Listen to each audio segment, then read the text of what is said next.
Sun pictures கலாநிதி மாறன் வழங்கும் தனுஷ் இயக்கி நடிக்கும் ராயன் வரும் ஜூலை 26 முதல் திரையரங்குகளில். ஐபிசி தமிழ் நேயர்களுக்கு அன்பான வணக்கம்.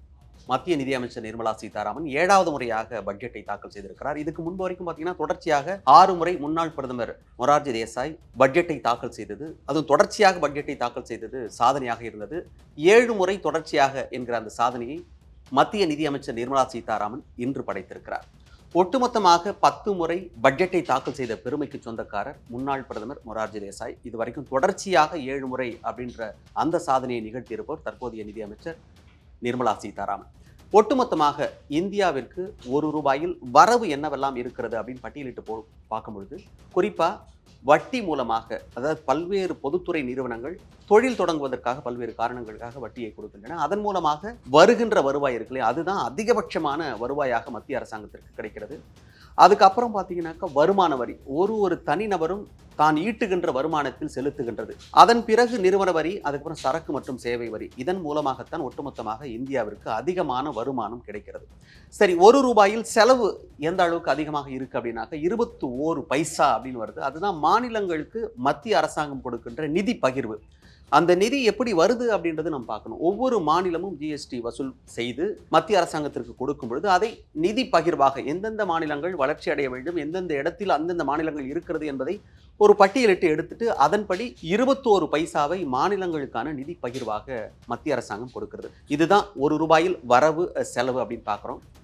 அதன் பிறகு இப்போ ஒட்டுமொத்தமாக இது வரைக்கும் பார்த்தோன்னா 10 ஆண்டுகள் யாருடைய தயவும் இல்லாமல் ஆட்சி செய்த பாரதிய ஜனதா கட்சி இந்த முறை கூட்டணி கட்சியினரோடு தான் ஆட்சியை அமைக்க முடியும் என்கிற நிர்பந்தத்திற்கு ஆளாகி இருப்பது நம்ம எல்லாருக்கும் தெரிஞ்சதுதான். அதில் குறிப்பாக பீகார் முதலமைச்சர் நிதிஷ்குமார், ஆந்திராவோட முதலமைச்சர் சந்திரபாபு நாயுடு இவங்களோட துணையோட ஆட்சி நடைபெறும் காரணத்தால அந்த மாநிலங்களுக்கு அதிகமான நிதி பகிர்வு இருக்கும் அப்படின்றது ஏற்கனவே கணிக்கப்பட்டது. அதன்படியே நடந்திருக்கு. ₹15,000 கோடி ஆந்திர அரசாங்கத்திற்கு அனுப்பிச்சிருக்காங்க, சிறப்பு நிதியாக ஒதுக்கீடு செய்திருக்கிறாங்க. இதை தாண்டி பீகாருக்கு நம்ம பார்த்தோம்னாக்கா ₹26,000 கோடி நிதியை ஒதுக்கி இருக்கிறாங்க. இது குறிப்பாக சாலைகள் மேம்பாட்டுக்காகவும் மேம்பாலங்கள் அமைப்பதற்கு அப்படிலாம் சொல்லியிருக்காங்க. புதிதாக கல்லூரிகள் தொடங்கப்படும் அப்படிலாம் சொல்லியிருக்காங்க. இந்த ₹26,000 கோடி இல்லாம கூடுதலாக ₹11,500 கோடி பீகாருக்கு கூடுதலாக ஒதுக்கி இருக்கிறார். இது பேரிடர் நிவாரணமாக அறிவிக்கப்படும் அப்படின்னு மத்திய அரசாங்கம் தன்னுடைய பட்ஜெட்ல குறிப்பிட்டிருக்காங்க. சரி, என்னென்ன முக்கியமான அம்சங்கள்லாம் இந்த பட்ஜெட்ல இருக்கு அப்படின்னாக்கா, எப்பவுமே தொழில் துறைக்கு என்ன இருக்கு அப்படின்னு பார்ப்போம், மாணவர்களுக்கான கல்விக்கு என்ன இருக்கு, அப்புறம் உள்கட்டமைப்புக்கு, சுகாதாரத்துக்கு அப்படிலாம் பார்க்குறோம். இதுல குறிப்பா உள்கட்டமைப்புக்காக மட்டுமே பார்த்தீங்கன்னா ₹11.11 லட்சம் கோடி இந்திய அரசாங்கம் இந்த பட்ஜெட்ல ஒதுக்கியிருக்காங்க.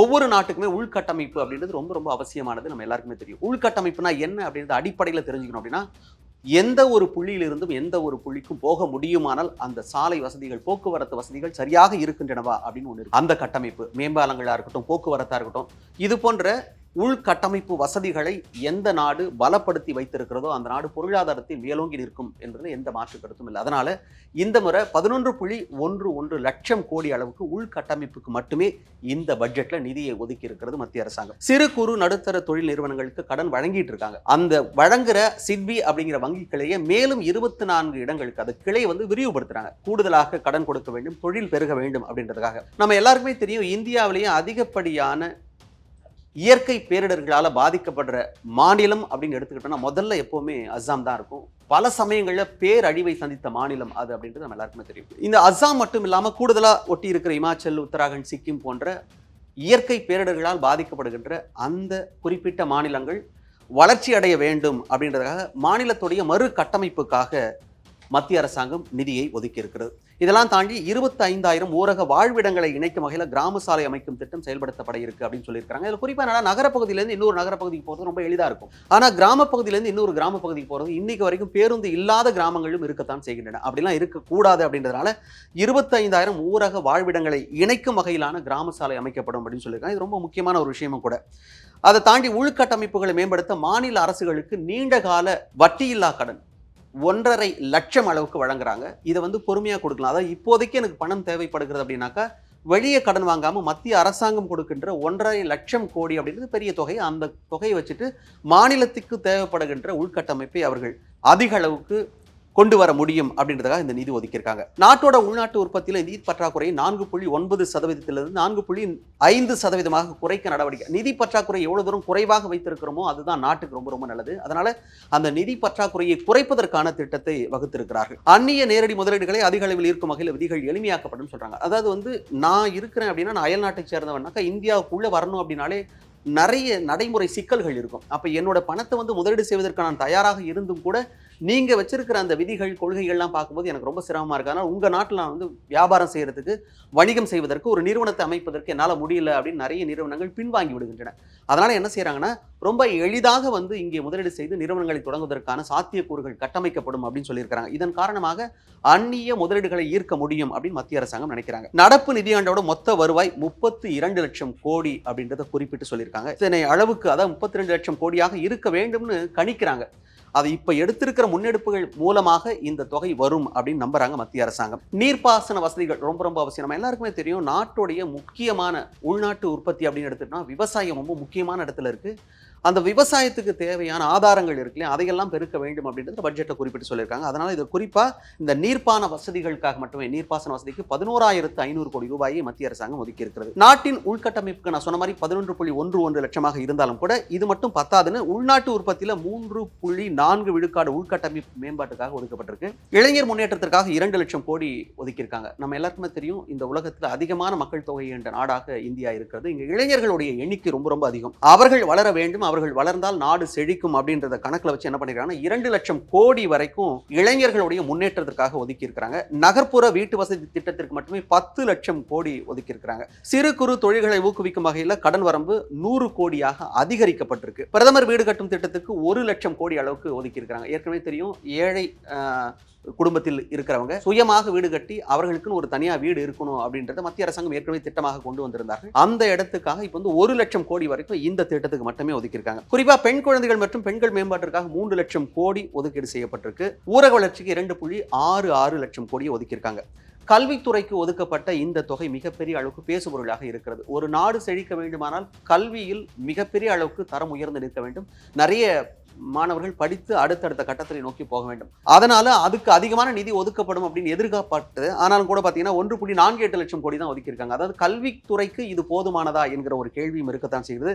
விண்வெளி சார்ந்த திட்டங்களுக்கு ரொம்ப ரொம்ப குறைவான நிதி ஒதுக்கீடு செய்யப்பட்டிருக்கு. நம்ம எல்லாருக்குமே தெரியும், பல நாடுகளில் இருக்கிற அறிவியலாளர்கள் ஒரு கூடம் வச்சிருக்காங்க அப்படின்னா, ஒட்டுமொத்தமாக பல நாடுகளில் அறிவியல் கட்டமைப்புகளை பெரிய அளவுக்கு செயல்படுறது இந்திய இளைஞர்கள், இந்திய ஆளுமைகள். அப்படி இருக்கும்போது விண்வெளி சார்ந்த திட்டங்களுக்கு வெறும் 1000 கோடி மட்டும்தான் ஒதுக்கப்பட்டிருக்கு அப்படின்றது மிகப்பெரிய அளவுக்கு ஒரு கேள்விக்குறியாக இருக்குது. போதுமா அப்படின்ற இடத்துல இந்தியாவில் சொகுசு கப்பல் இயக்கும் வெளிநாட்டு நிறுவனங்களுக்கான வரி குறைக்கப்படும் சொல்லியிருக்காங்க. அதாவது நிறைய சுற்றுலாவை மேம்படுத்த வேண்டும், அதன் மூலமாக வருமானத்தை ஈட்ட வேண்டும். அப்போ சொகுசு கப்பல் மற்ற நாடுகளிலிருந்து இங்க இயக்குறாங்கன்னா அதிகமான வரி இருக்கும் பட்சத்தில் அந்த சொகுசு கப்பல் எடுத்துட்டு நம்ம நாட்டுக்குள்ள, தாய்நாட்டுக்குள்ள வரதுக்கு தயங்குவாங்க. ஆனா அப்படி இல்லாம என்ன நினைக்கிறாங்க அப்படின்னா, அந்த வரியை குறைச்சோம்னா நிறைய சொகுசு கப்பல்கள் இங்க வரும், அதனால நிறைய பேர் சுற்றுலாவை நாடுவார்கள், சுற்றுலா மூலமாக நிறைய வருமானம் இந்தியாவுக்கு கிடைக்கும்ன்றதுனால இதற்கான வரி குறைக்கப்பட்டிருக்கு. தனிநபர் வருமான வரி, இது ரொம்ப ரொம்ப எதிர்பார்த்த ஒரு முக்கியமான விஷயம். வருமான வரி செலுத்துவரில் 3/2 பங்கு பேர் புதிய நடைமுறைக்கு மாறி இருக்கிறாங்க அப்படின்றத புள்ளி விவரங்கள் வெளியிட்டு மத்திய அரசாங்கம் சொல்லியிருக்காங்க. புதிய நடைமுறையில் கணக்கு தாக்கல் செய்பவர்களுக்கு நிலையான கழிவன் 50,000 ரூபாயாக இருந்தது, இப்ப 75,000 ரூபாயாக இதை மாத்திருக்கிறாங்க.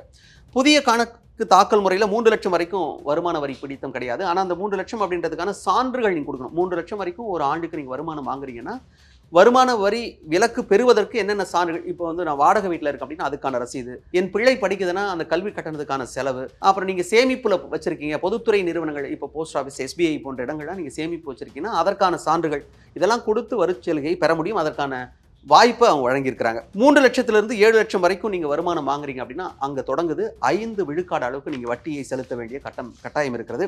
7 லட்சத்திலிருந்து 10 லட்சம் வரைக்கும் 10 விழுக்காடு, 10 லட்சத்திலிருந்து 12 லட்சம் வரைக்கும் 15 விழுக்காடு, 12 லட்சத்திலிருந்து 15 லட்சம் வரைக்கும் நீங்க வருமானம் வாங்குறீங்கன்னா 20 விழுக்காடு அளவுக்கு வருமான வரி பிடித்தம் செய்யப்படும் கொடுத்திருக்காங்க. 15 லட்சத்துக்கு மேல 30 விழுக்காடு வரைக்கும் உங்களுக்கு ஆண்டு வருமானம் 15 லட்சத்துக்கும் மேல இருக்குன்னா அதுல 30 விழுக்காடு வரி கட்ட வேண்டும் அப்படின்னு சொல்லியிருக்காங்க. இதுல முக்கியமா கவனிக்க வேண்டியது, ஒவ்வொரு முறையும் பட்ஜெட் தாக்கல் செய்யும்போதெல்லாம் என்ன நினைப்போம்னா, என்னென்ன பொருள் விலை ஏறும், அதை தாண்டி என்னென்ன பொருளும் விலை குறையும் அப்படின்ற எதிர்பார்ப்பு மக்கள் மத்தியில் எப்பவுமே இருக்கும். அதுல குறிப்பிட்டு சொல்லணும்னா, தங்கம் வெள்ளி இறக்குமதிக்கான சுங்க வரி 15 விழுக்காட்டிலிருந்து 6 விழுக்காடாக, நான் சொல்றது சொல்றது பாருங்க, பாதிக்கும் குறைவாக குறைத்திருக்கிறார்கள். நம்ம எல்லாருக்குமே தெரியும், எப்போ வரி குறையுதோ தானாவே அந்த பொருளின் விலை குறையத்தான் செய்யும். அதன் அடிப்படையில் தங்கம் வெள்ளிக்கான இறக்குமதி வரியை குறைச்சிருக்காங்கன்னா தானாவே அதோட விலை குறையிறது இயல்பு. பிளாட்டினம் மீதான சுங்கவரி 6.4 விழுக்காடாக மாத்திருக்காங்க. மொபைல் போன் உதிரி பாகங்கள், சார்ஜர்கள் மீதான சுங்கவரி 18 15 விழுக்காடாக, இந்த 3 விழுக்காடு குறையிறதுனால கண்டிப்பாக இதனுடைய விலையும் குறைவதற்கான வாய்ப்பு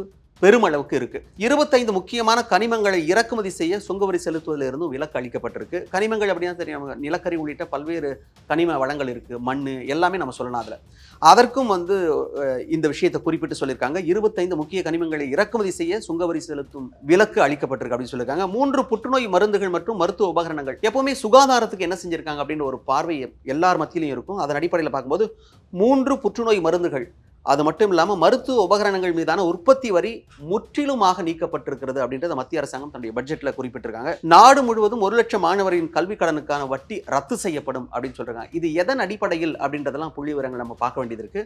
ஆனால் அது ஒரு நல்ல முன்னெடுப்பு. படிக்கின்ற மாணவர்களுக்கான கல்வி கடனுக்கான வட்டி ரத்து செய்யப்படும் சொல்லியிருக்காங்க. மாணவர்களை ஊக்குவிக்க உயர்கல்வி பயில 10 லட்சம் வரைக்கும் கடன் உதவி அளிக்கப்படும் சொல்லியிருக்காங்க. பீகார் மாநிலத்தில் புதிய விமான நிலையம் சொல்லியிருக்காங்க. மருத்துவ கல்லூரிகள் அமைக்கப்படும் சொல்லியிருக்காங்க. ஏற்கனவே பீகாருக்கு அதிகமான நிதி ஒதுக்கீடு செய்யப்பட்டிருக்கு. அதில் என்னென்ன கட்டமைப்புக்கு அப்படின்றதையும் குறிப்பிட்டு சொல்லியிருக்காங்க. ஆந்திராவுடைய மறுசீரமைப்புக்கு சிறப்பு திட்டம் வகுக்கப்படும் அப்படின்னு சொல்லியிருக்காங்க. ஆந்திரா 2ஆக பிரிக்கப்பட்ட போது அளிக்கப்பட்ட வாக்குறுதிகள் நிறைவேற்றப்படும் அப்படின்னு குறிப்பிட்டு சொல்லியிருக்காங்க. ஒவ்வொரு முறையும் மத்திய பட்ஜெட் தாக்கல் செய்யப்பட்ட பிறகு அந்தந்த துறையை சார்ந்தவர்கள் எங்க துறைக்கு என்னென்னலாம் கிடைச்சிருக்கு, இது போதுமானதா இல்லையா, நாட்டின் வளர்ச்சி பாதைக்கு இந்த பட்ஜெட் சரியான இடத்தில் இருக்கிறதா என்கிற விவாதம் எல்லாம் எழும். ஒட்டுமொத்தமாக சொல்லும்போது முக்கியமான அம்சங்கள் என்னென்ன என்பதை ஐபிசி தமிழ் நேயர்களுக்கு நாங்கள் கொடுத்திருக்கிறோம். சன் பிக்சர்ஸ் கலாநிதி மாறன் வழங்கும் தனுஷ் இயக்கி நடிக்கும் ராயன் வரும் ஜூலை 26 முதல் திரையரங்குகளில்.